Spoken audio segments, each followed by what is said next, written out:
Chapter 1. I signed everything over to my husband in the divorce. The house, the company, every asset we built together. He thought he had won. His family celebrated. His mistress stayed. And no one questioned why I walked away without a fight. But what they didn't know was that every dollar he took came with something else. Something he never saw coming. By the time he realized the truth, it was already too late. My name is Alara Vance, and this is the story of how I lost everything on purpose. I signed my name before he even finished pretending to read. The pen felt heavier than it should have, but my hand did not shake. It moved smoothly across the paper, one page after another, like I had practiced this moment 1,000 times in my head. Maybe I had. Across the table, Ryan Calloway leaned back in his chair, one arm draped casually over the leather, a faint smile sitting on his face like he had already won. He did not try to hide it. He never did. This was his moment. His lawyer, Patrick Sloan, flipped to the next page and slid it toward me. My lawyer sat beside me, silent, composed, watching everything without interrupting. The office was too quiet. The kind of quiet that makes every small sound feel louder than it is. The soft slide of paper, the click of a pen, the slow ticking of a clock on the wall. I did not look at Ryan when I signed. I did not need to. I already knew what he looked like when he thought he was in control. Confident, relaxed, slightly bored, like this was just another deal. Houses, accounts, vehicles, equity in Callaway Development Group. Everything. I signed it all away. Ryan leaned forward just enough to glance at the page, then leaned back again, barely scanning the words. He turned the paper toward himself and signed quickly, almost impatiently, like the details did not matter. Patrick paused for half a second, his eyes lingering on a section near the bottom of the page. It was subtle, the kind of hesitation most people would miss, but I did not miss anything anymore.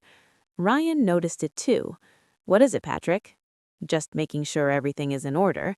"It is," Ryan said, cutting him off, his tone sharp but controlled. "We have gone over this already. I do not have time to drag this out." Patrick nodded and moved on. Ryan signed. I lowered my eyes back to the next page and kept writing. By the time we reached the final document, my pulse had not changed. Not once. That was the part that surprised me the most.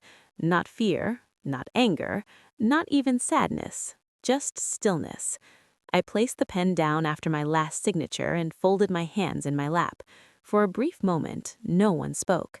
Ryan exhaled, long and satisfied, like he had been holding his breath until the finish line. "Well," he said, "that was easier than I expected." I almost smiled. Almost. Because this was not the first time I had lost something in this marriage. It was just the first time I let it happen on purpose. The thoughts settled quietly in my mind as I sat there, the fluorescent lights above us humming faintly. 3 years earlier, I still believed in the version of our life that looked perfect from the outside. We lived in a large house in Naperville, just outside Chicago, the kind of neighborhood where every lawn was trimmed the same way and every driveway held a car that cost more than most people admitted out loud. Our son, Caleb, went to a good public school. He had friends, routines, a life that looked stable. Ryan ran his company, expanding faster every year, at least that was what he said, and I stayed home after Caleb was born, even though I had spent years building the financial systems that company depended on. From 2016 to 2020, I handled everything behind the scenes: cash flow, projections, vendor contracts, internal audits. I knew every number that moved through that business. Then I had Caleb, and slowly, without a single conversation that felt final, I was moved out. At first, it sounded temporary. "You should focus on the baby. You have done enough. Let me handle things for now." For now turned into always. By the end of 2020, I no longer had access to the main accounts. Ryan said it was cleaner that way, less complicated. I told myself it made sense. I told myself I trusted him. That was the last time I had full visibility into our finances. I did not realize what that meant until much later. The first crack was small. So small I almost ignored it. It was Thanksgiving in 2022, and we were at Ryan's mother's house. Margaret Calloway had always carried herself like she came from a different kind of world, the kind where money was not earned, but expected. She had never liked me. Not openly, not at first, but over time, the politeness faded. We were sitting at the long dining table, plates half empty, glasses refilled too many times. Conversations overlapped, but hers cut through clearly. "I just don't understand," Margaret said, setting her fork down. "A woman with your background and you chose to stay home?" The table quieted slightly. I kept my eyes on my plate. "I did not choose to stay home," I said, calmly. "It made sense for our family at the time." "For your family, maybe," she replied, her tone light but sharp underneath. "Ryan built something substantial. It takes a certain kind of person to do that." Ryan did not say anything. He did not correct her. He did not look at me. He took a sip of his drink and let the moment pass like it was not his responsibility. Caleb, sitting beside me, looked up at my face. He did not understand the words, but he understood enough to know something felt wrong. I forced a small smile and placed my hand over his. It was a simple moment, a few sentences, but something shifted. For the first time, I felt like I was sitting at a table where I didn't belong, not because of where I came from, but because of who I had become in that house. After dinner, while everyone moved into the living room, I stepped into the kitchen alone. I stood there for a minute, staring at the counter, listening to a distant sound of laughter. I told myself it didn't matter. I told myself families said things they didn't mean. I told myself Ryan would fix it later. He never did. That night, back at home, I opened our joint banking app on my phone without thinking much about it. The login failed. I tried again. Failed. I reset the password, assuming I had made a mistake. The system did not recognize my email. I stared at the screen longer than I should have. When Ryan walked into the room, I held the phone up. "Hey, I can't access the account. Did something change?" He did not even slow down. "Yeah, I moved things around. It was getting messy having multiple logins. I'll handle it." Handle it? The words settled heavier than they should have. "Can you add me back in?" I asked, keeping my voice even. "You don't need it," he said, already pulling off his jacket. "I've got everything under control." It was not an argument, it was a statement, and I let it end there, because at the time I still believed that trust meant not asking too many questions. I still believed that marriage meant compromise, even when it felt uneven. I still believed I could step back without disappearing. Looking back, that was the moment I lost control. Not in the courtroom, not at the table where I signed everything away, but in that quiet bedroom holding a phone that no longer recognized me. Now, sitting across from Ryan in that office, I finally understood what that moment had cost me and what it was about to cost him. I lifted my eyes just long enough to look at him. He was still smiling. He had no idea. And for the first time in years, neither of us said a word. Chapter 2. The first time something felt wrong, it did not look like a disaster. It looked like a mistake. I was sitting in my car outside Caleb's school, engine off, the late afternoon sun cutting through the windshield just enough to make me squint. I had 10 minutes before pickup, just enough time to check my email, scroll through messages, pretend I still had a routine that belonged to me. That was when I saw it. A subject line that did not belong in my inbox. Loan notice update. I almost deleted it without opening it. I assumed it was spam or something forwarded by mistake. But the sender caught my attention.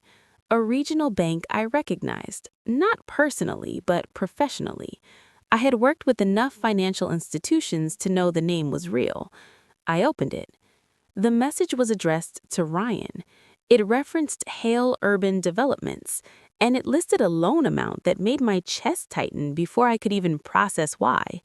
I read it again, slower this time, then again.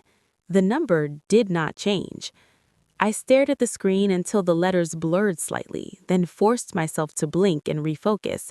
It had to be a mistake, a wrong email address, a system error, something that did not involve me. Except it did.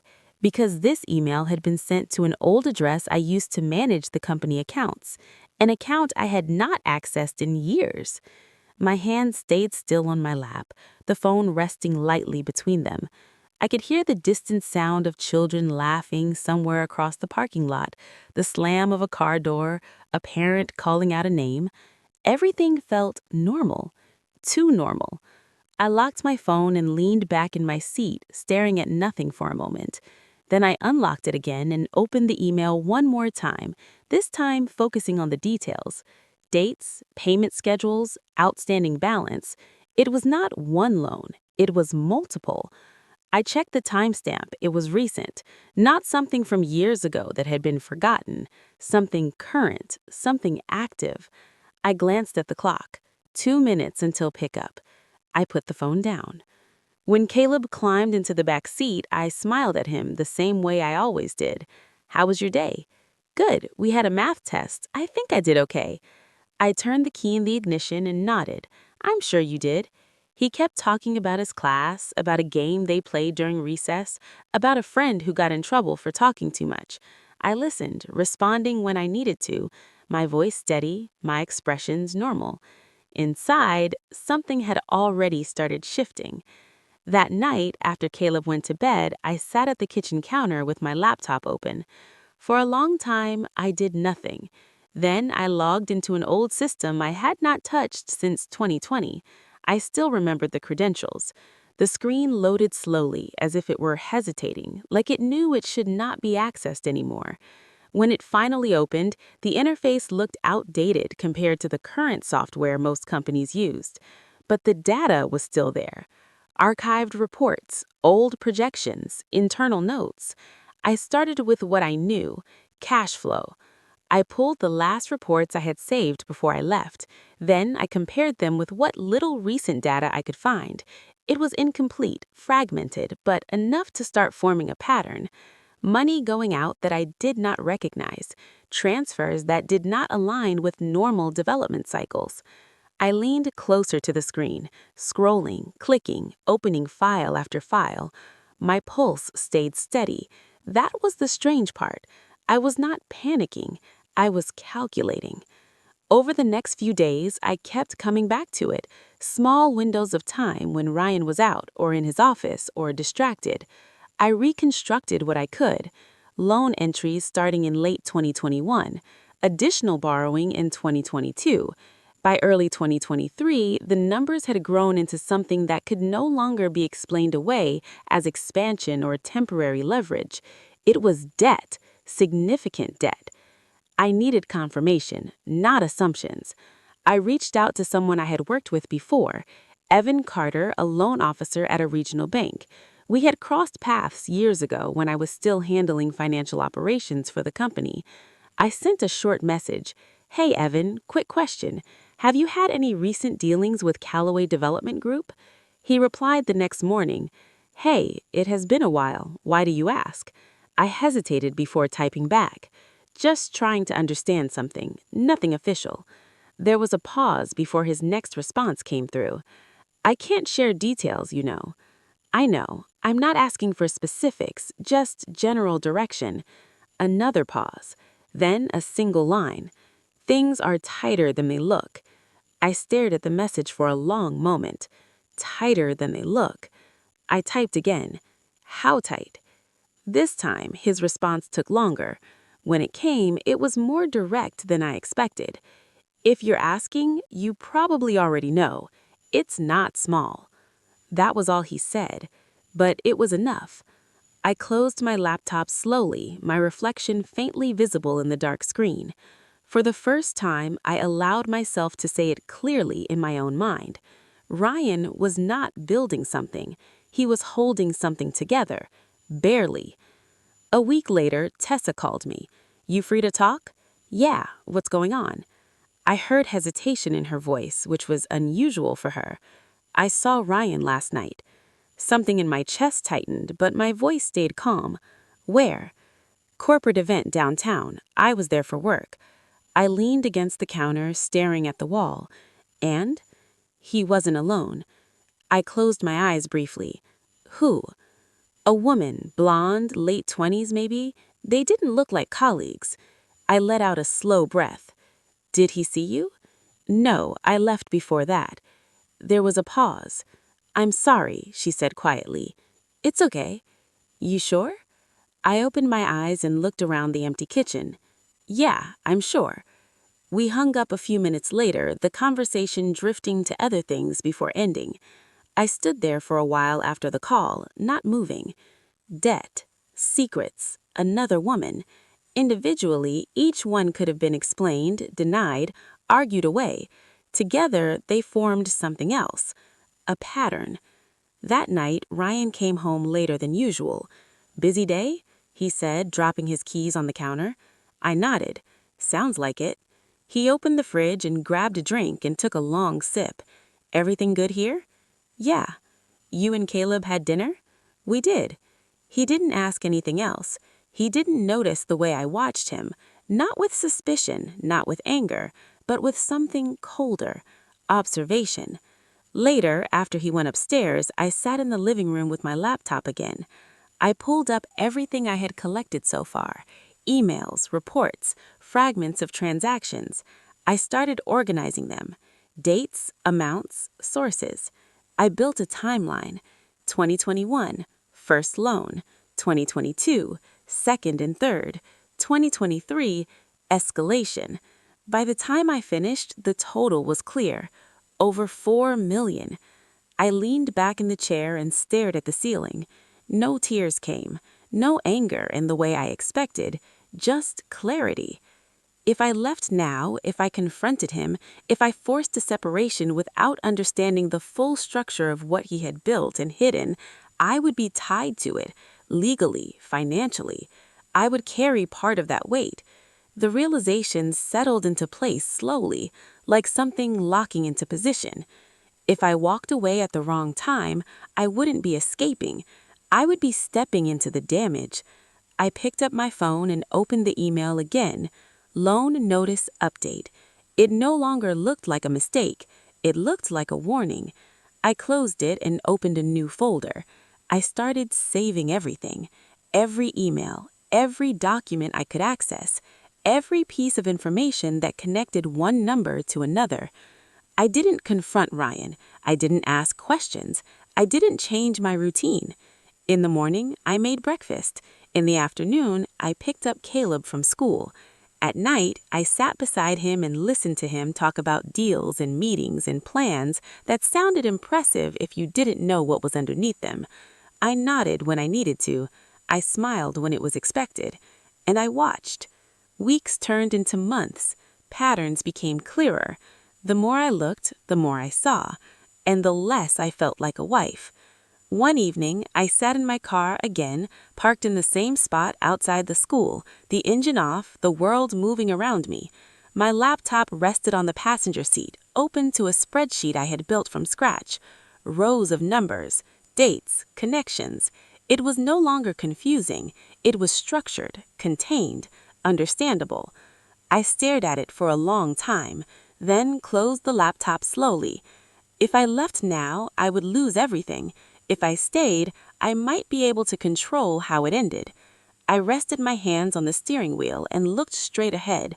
For the first time since I opened that email, I knew exactly what I was going to do. I was not going to fight him. I was not going to warn him. I was not going to save him. I was going to watch and wait and make sure that when everything finally collapsed, I wouldn't be standing under it with him. From that moment on, my marriage stopped being a relationship. It became a case I was building, piece by piece. Chapter 3. By the time 2023 settled in, I no longer reacted to what I saw. I recorded it. It started with small changes in Ryan's routine, later nights, more calls taken outside, a shift in the way he carried himself when he thought I was not paying attention. I paid attention to everything. The first time I saw her was not in person. It was in the reflection of his phone screen when he left it on the kitchen counter. A name I had never seen before. Lauren.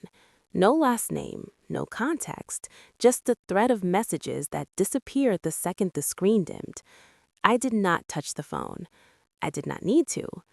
A few weeks later, Tessa confirmed what I already knew. "I saw him again," she said over the phone, her voice low. "With her?" "Yeah, same woman. They were at a rooftop bar downtown, not trying to hide it." I leaned against the window, watching the street outside. Did he look careful? No, that is the thing. He looked comfortable. Comfortable. That word stayed with me longer than anything else. At home, nothing changed on the surface.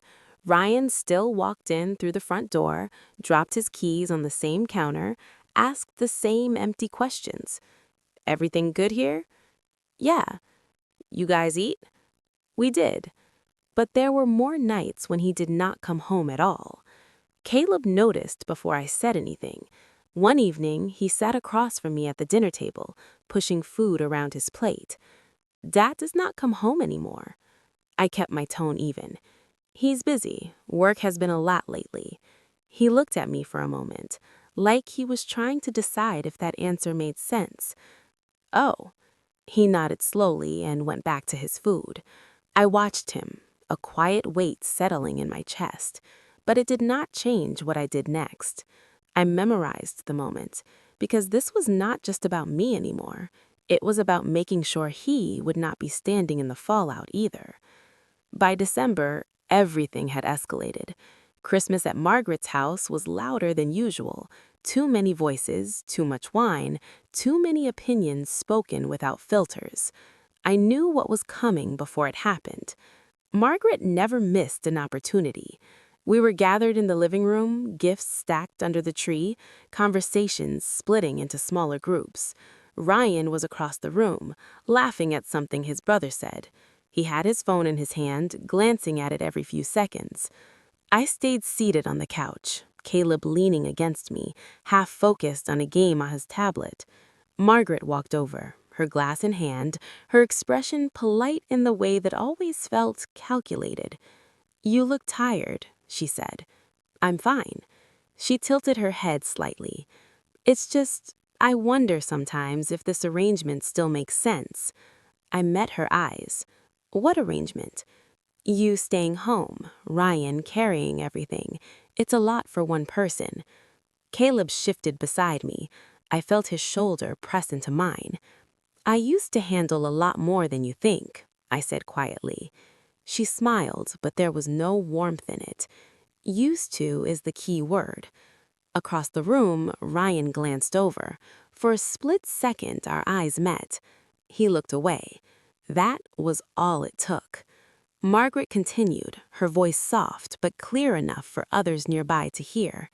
"A man like Ryan needs support that matches his level, not someone who steps back when things get difficult." I could feel the room listening now, waiting. I did not raise my voice. "I did not step back," I said. "I was asked to." She let out a small laugh. "That's one way to see it." No one stepped in. Not Ryan, not anyone. Caleb's hand tightened slightly around mine. That was the moment it stopped being about pride, or dignity, or proving anything. It became data. Another entry in the file. Another confirmation. Later that night, on the drive home, Ryan barely spoke.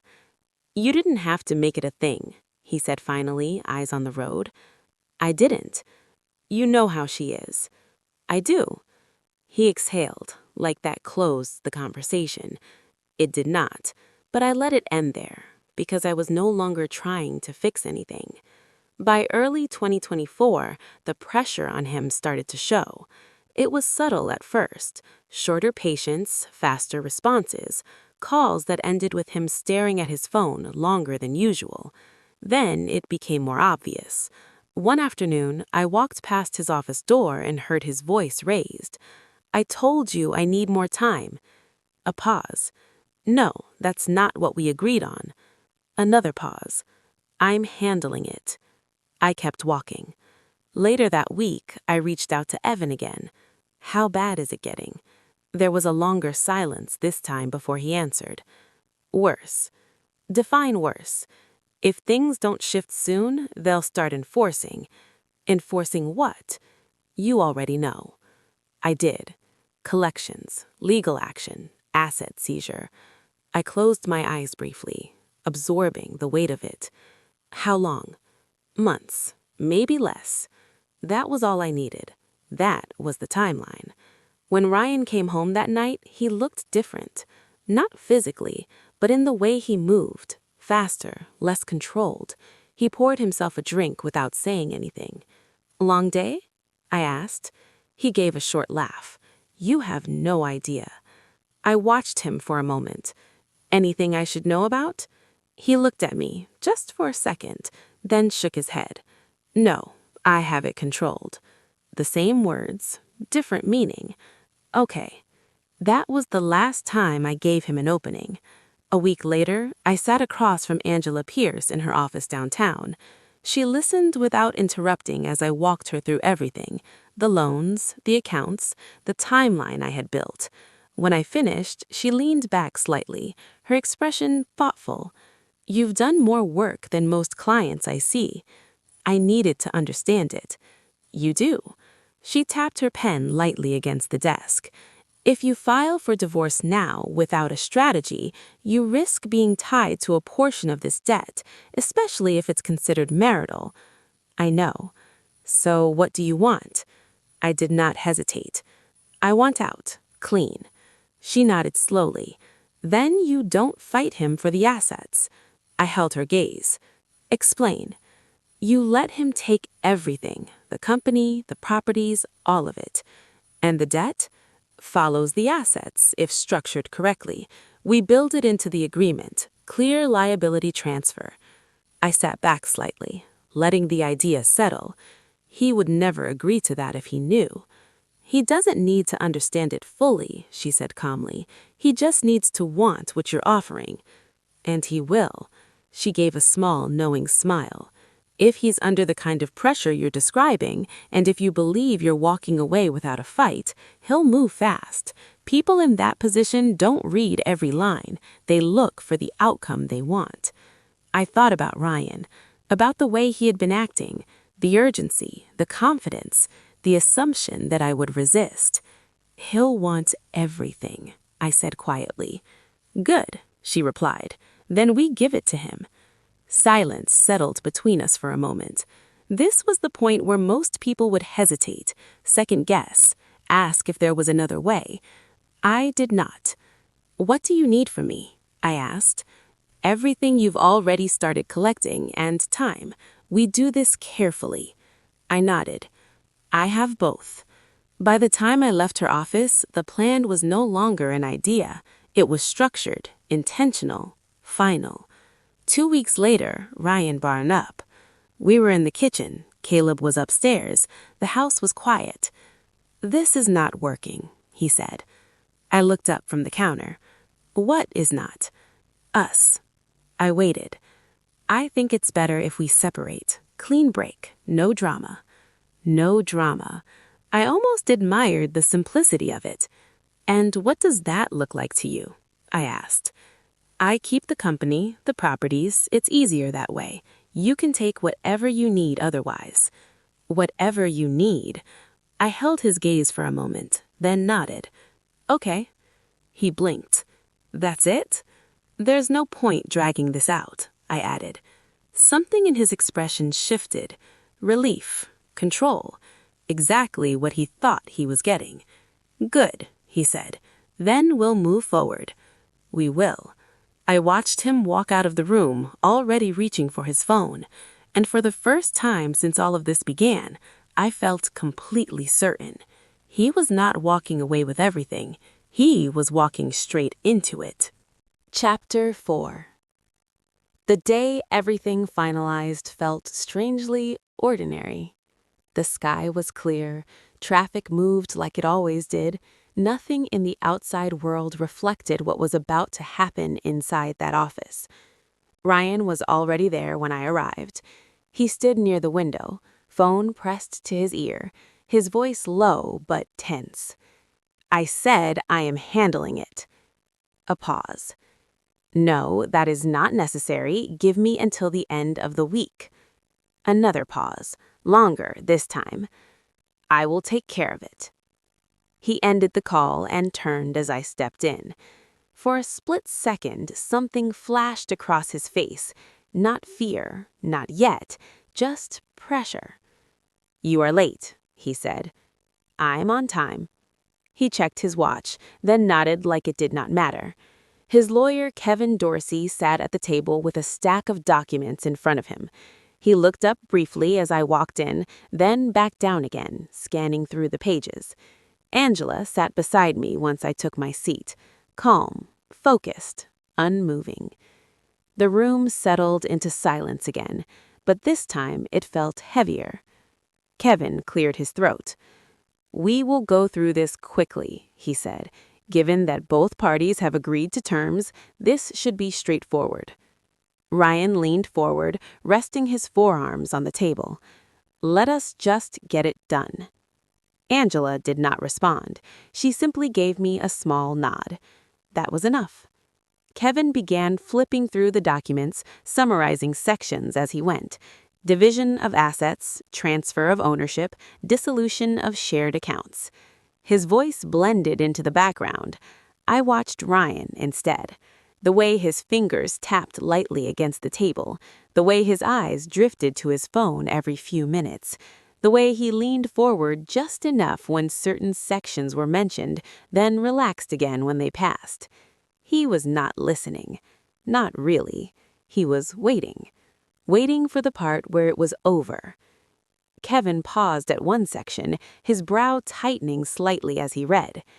These liability allocations, he said, glancing up, they are tied directly to the assets being transferred. Ryan waved a hand dismissively. Yes, that is standard. Kevin hesitated for a second. It is, but the scope here is... It's fine, Ryan cut in. We've been over this. I'm taking the company, the properties, everything attached to it. That is the agreement. Kevin looked like he wanted to say more. He did not. He nodded and moved on. Angela remained silent. That was part of the plan. The less resistance, the faster Ryan would move. The faster he moved, the less he would see. We reached the signing. Kevin slid the first document toward me. I picked up the pen. My hand moved steadily just like before. No hesitation, no second guessing. One page, then another. Across from me, Ryan barely glanced at what I signed. He only looked when the documents were turned toward him. He signed faster than I did. Where do I sign? Here, Kevin said, pointing. He scribbled his name and pushed the paper back. Next, next, next. The rhythm built. Paper sliding across the table, pens moving, signatures stacking. Angela watched everything. Every page, every pause, every breath. At one point, Ryan's phone buzzed again. He picked it up, glanced at the screen, then silenced it without answering. You should take that, Kevin said. It can wait, Ryan replied, but the tension in his voice had changed. He needed this done, now. We moved to the final set of documents. Kevin placed them carefully in front of us.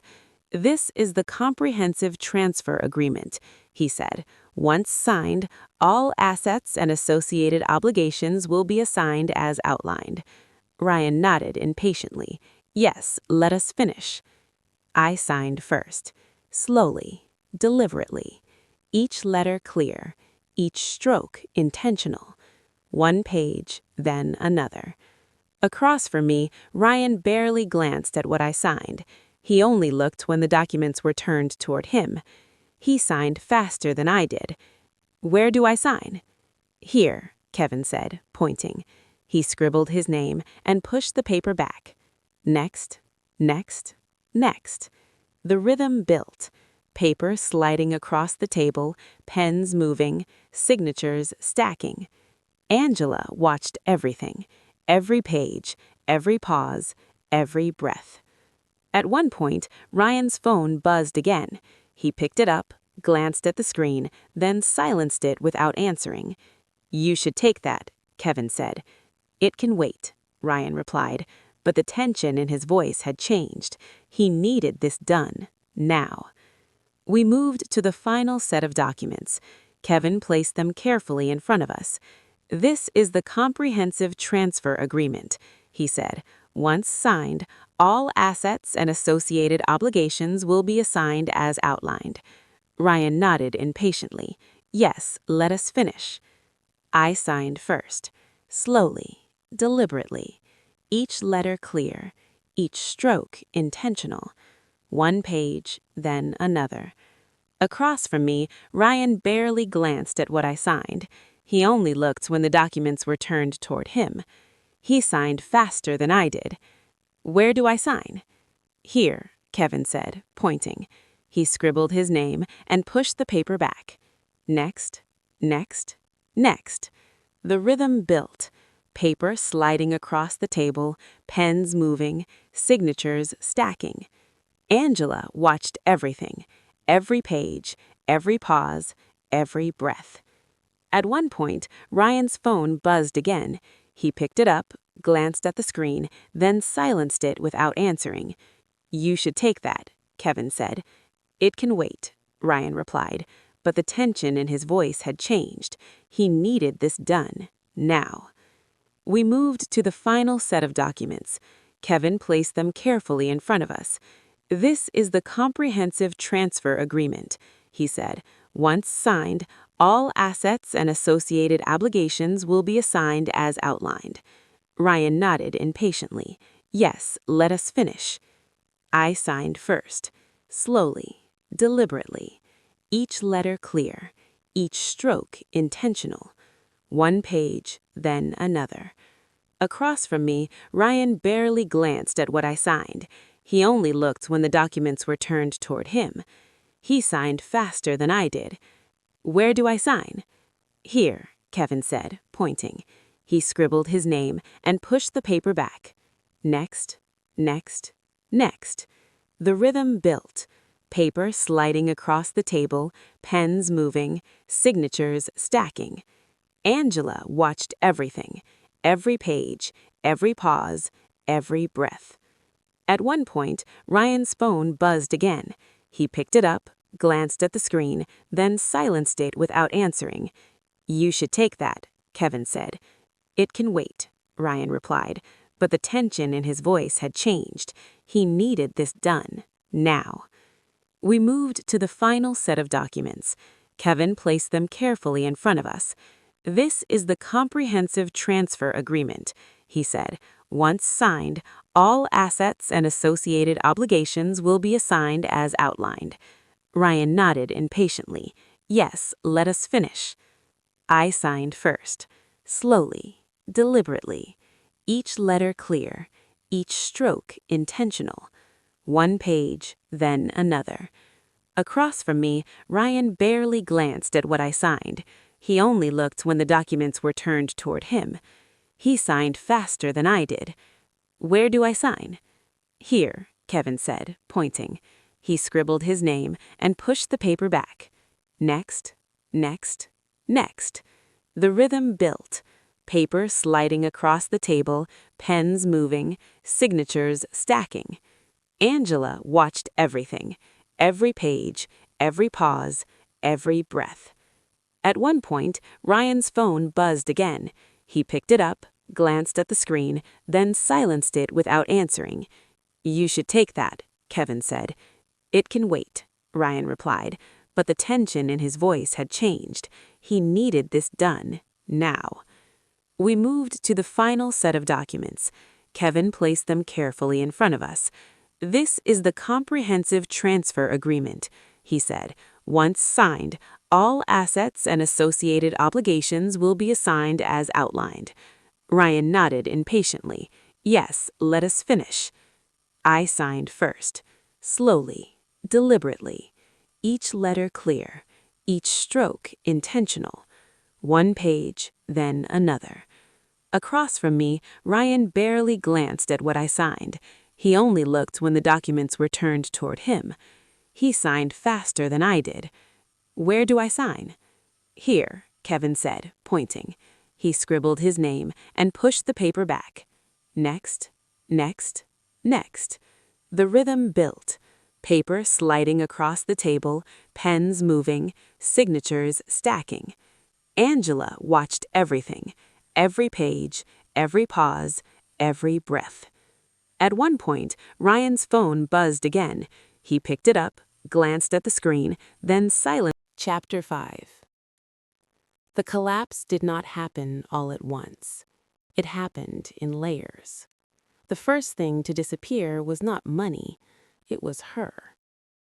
I heard about it from Tessa, like I had heard everything else. I saw him again, she said one afternoon. With her? No, that is the point. He was alone. I stayed quiet. I asked around, she continued. People said she is gone, just gone.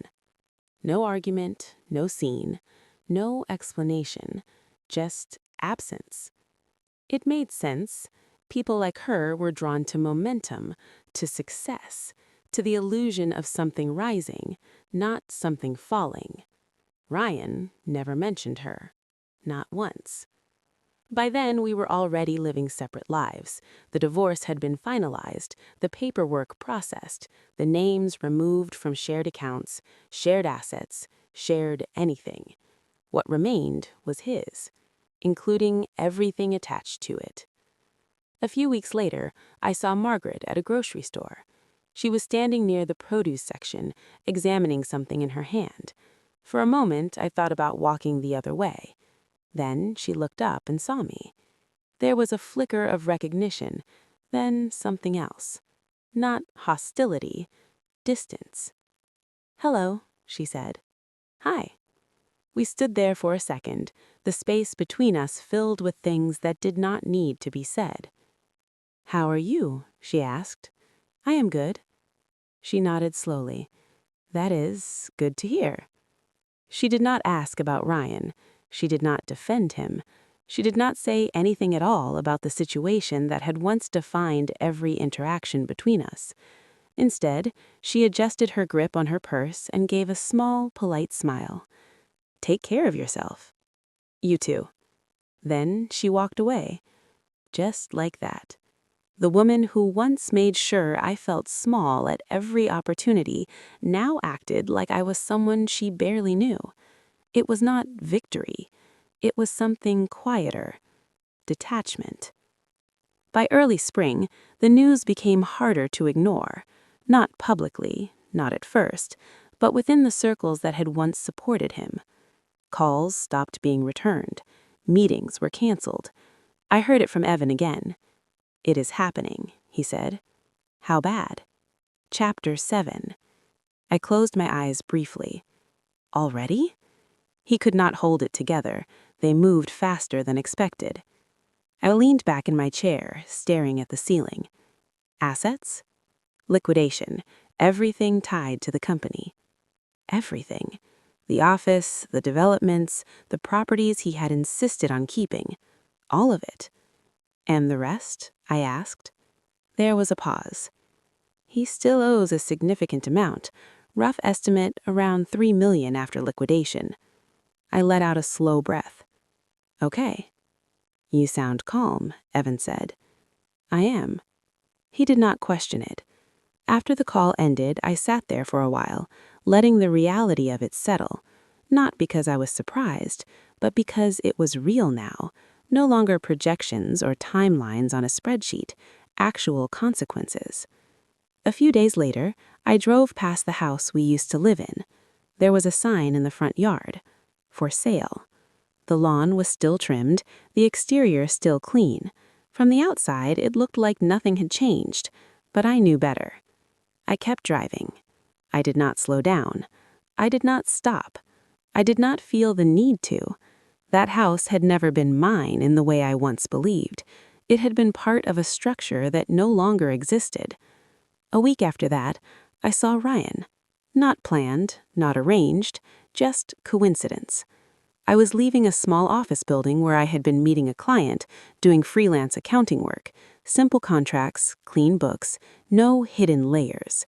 He was standing near the entrance, talking to someone on his phone. For a second, I almost didn't recognize him. Same face, different presence. He looked thinner, more tired. The confidence that used to define the way he stood, the way he moved, was gone. When he saw me, he stopped talking. "I'll call you back," he said quickly, then ended the call. We stood there, facing each other. "Hey," he said. "Hi." There was an awkward pause. "How have you been?" "I am good." He nodded, like he was processing that. "I heard you moved," he said. "I did." "Smaller place?" "Yes." Another pause. "I'm working on some things," he said, gesturing vaguely. "Consulting, real estate, just getting back on track." I watched him for a moment. "That's good." He let out a short laugh, but there was no humor in it. "Yeah, something like that." Silence again. He shifted his weight slightly, like he was about to say something else, then stopped. "Caleb okay?" he asked. "He's good. School is going well." "That's good." He nodded. We had run out of things to say, not because there was nothing left, but because none of it mattered anymore. "I should go," I said. "Yeah, me too." I turned and walked away without looking back. This time, I didn't need to.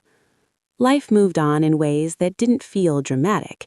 No big moment, no final confrontation, just quiet changes. I moved into a small apartment across town. It was not impressive, but it was mine. Every bill, every account, every decision. I started taking on more clients, cleaning up books for small businesses, helping people avoid the kind of mistakes I'd watched unfold in my own life. At night, after Caleb went to bed, I studied again. Regulations, updates, preparing to sit for my certification exam. Piece by piece, I rebuilt something that belonged to me. One morning, I walked Caleb to school. He ran ahead towards the entrance, turning back just long enough to wave. "I'll see you later," he called out. "I'll be here." I stood there for a moment, watching him disappear inside. Then I turned and walked back to my car. On the drive home, I passed a familiar street. Not the old house, but close enough to remember. A voice echoed in my mind. Margaret's voice. "A man like Ryan needs support that matches his level." I smiled, just slightly. Not because she had been wrong, but because I finally understood what she had meant. Support was never supposed to mean sacrifice without awareness. It was never supposed to mean disappearing so someone else could stand taller. I hadn't destroyed Ryan. I had not taken anything from him that he had not already risked. All I did was step aside and let everything he built and everything he hid unfold without interference. He didn't lose because of me. He lost because of the choices he made when he thought no one was watching. I unlocked my apartment door and stepped inside, the quiet space greeting me in a way that felt honest. No performance, no illusion, just reality. And for the first time in a long time, that was enough. Sometimes, the strongest thing you can do is step back and let the truth do its work. If you've ever been in a situation where walking away felt like losing, stay with me. There's always more to the story than what it looks like at first.